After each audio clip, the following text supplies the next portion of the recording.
Assalamualaikum warahmatullahi wabarakatuh.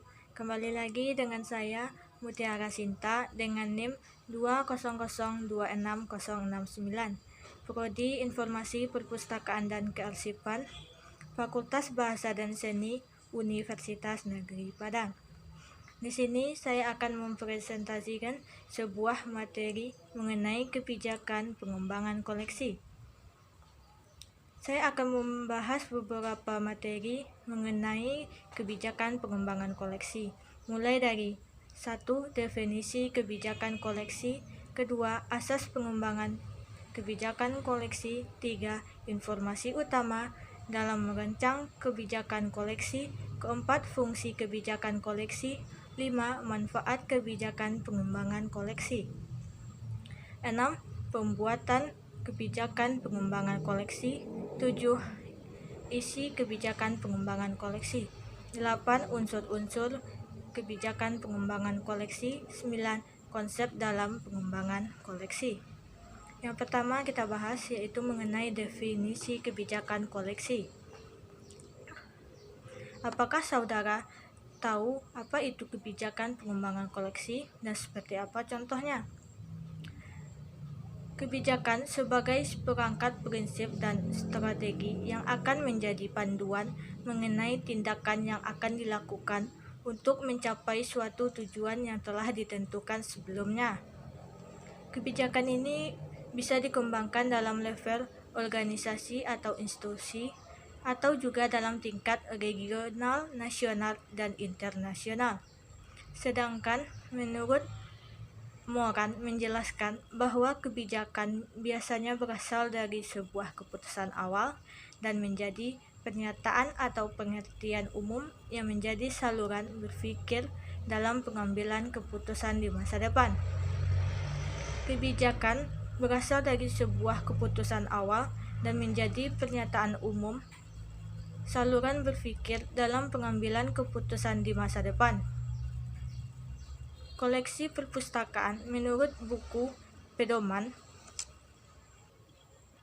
Pembinaan Koleksi dan Pengetahuan, koleksi perpustakaan adalah semua bahan pustaka yang dikumpulkan, diolah dan disimpan untuk disajikan kepada masyarakat guna untuk memenuhi kebutuhan akan informasi, dan juga dengan mempunyai koleksi yang lengkap dan jumlah yang memadai, didukung oleh luas ruangan yang cukup leluasa untuk menampung kapasitas koleksi tersebut akan menjadi sebuah nilai lebih bagi sebuah perpustakaan. Faktor utama yang menjadi kendala dalam penambahan koleksi ini adalah masalah keuangan. Namun, bisa kita siasati dengan beberapa langkah, seperti membeli buku-buku murah pada saat diadakan pameran, pemberian diskon sebagai harga promosi yang dilakukan oleh banyak penerbit dapat dimanfaatkan sebaik-baiknya oleh pengelola perpustakaan dalam rangka menambah koleksi perpustakaan yang baik dan berkualitas. Menjadikan perpustakaan sebagai pusat deposit setiap kegiatan sekolah yang menghasilkan karya berupa buku, majalah maupun karya lain yang berupa tulisan disimpan di dalam perpustakaan sebagai bahan koleksi di perpustakaan. Ketiga itu menjalin kerjasama dengan pihak lain seperti perpustakaan lain yang sejenis maupun yang tidak sejenis, pertukaran koleksi dan peminjaman koleksi perpustakaan dalam jangka waktu berkala. Mencari donatur buku atau bahan pustaka baik dari pemerintah, swasta ataupun donasi pribadi.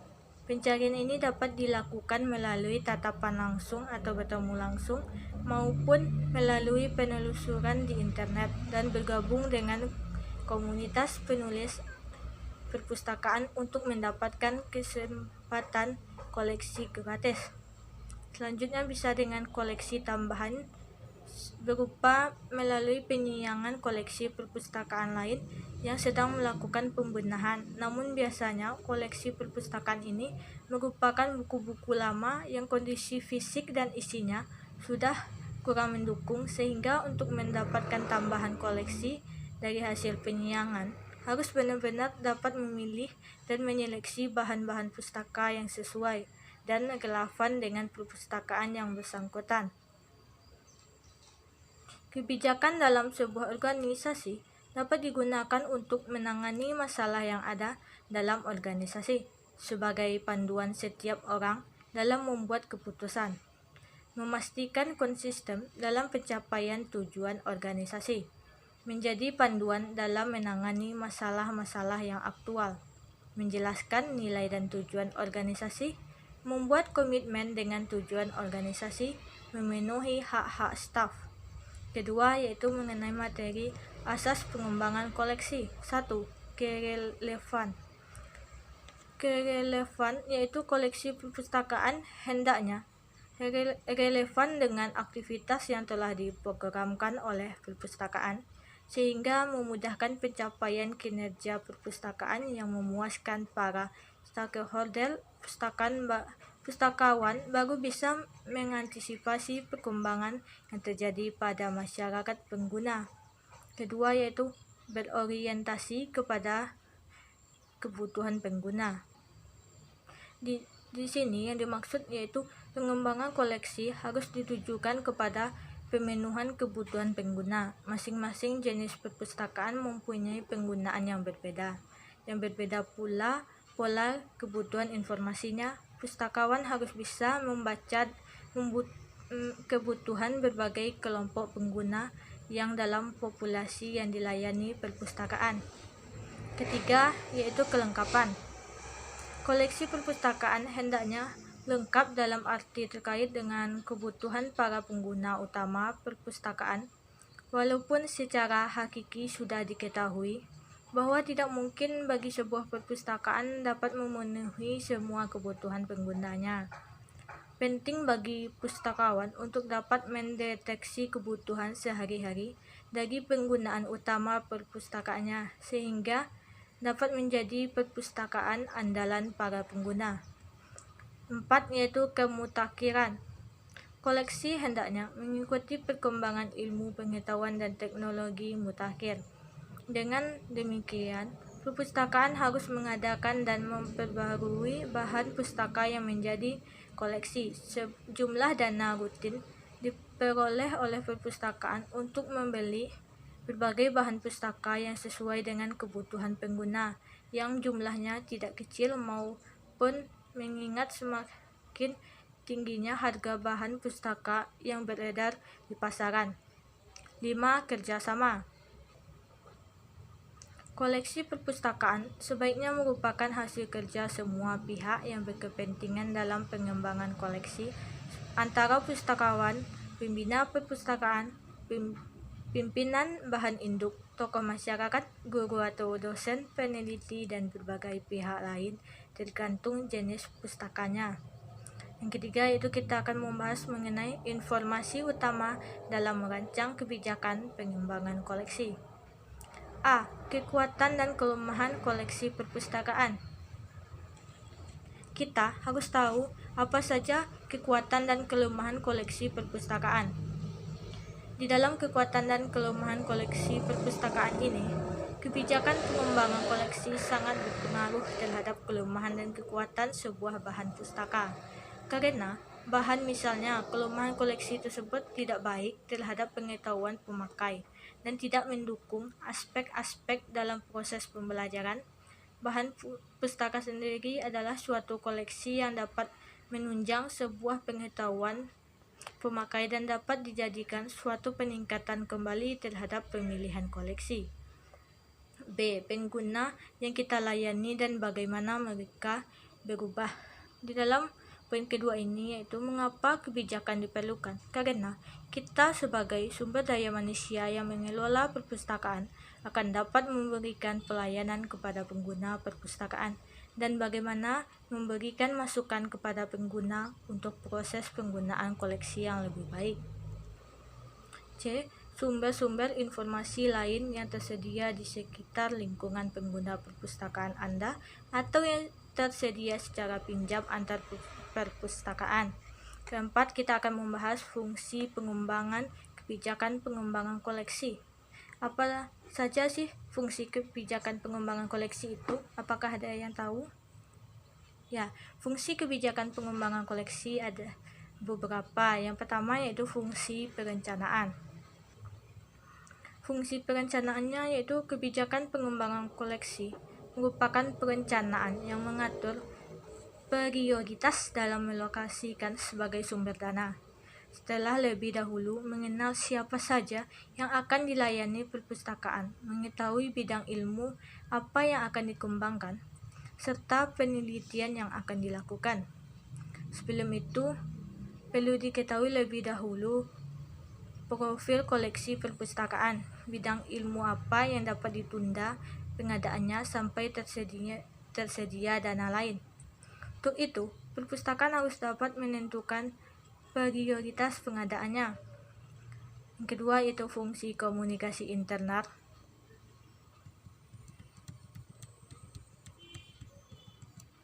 Perpustakaan perlu berkomunikasi dengan masyarakat sendiri, baik itu pimpinan, badan induk, para penyandang dana, staf badan induk sebagai pengguna atau calon pengguna potensi seperti dosen, mahasiswa, guru, siswa, peneliti, masyarakat, tergantung pada jenis perpustakaannya.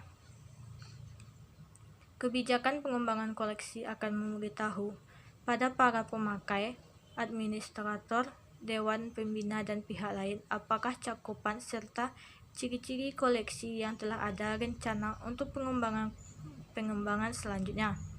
Apabila perpustakaan tidak dapat mengembangkan semua bidang ilmu yang dicakup, lembaga induknya secara merata tidak dapat memenuhi perpustakaan kelompok pengguna secara adil, maka harus dibuat sebuah pernyataan sebagai penjelasan.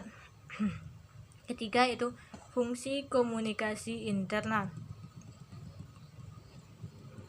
Perpustakaan perlu memberitahu perpustakaan lain tentang rencana pengembangan koleksinya, termasuk bidang ilmu apa yang akan dikembangkan. Yang keempat, kita akan membahas mengenai manfaat kebijakan pengembangan koleksi. Menurut Gorman dan Howes, manfaat kebijakan pengembangan koleksi yang pertama, menjadikan staf perpustakaan mengetahui dan benar-benar berkomitmen pada tujuan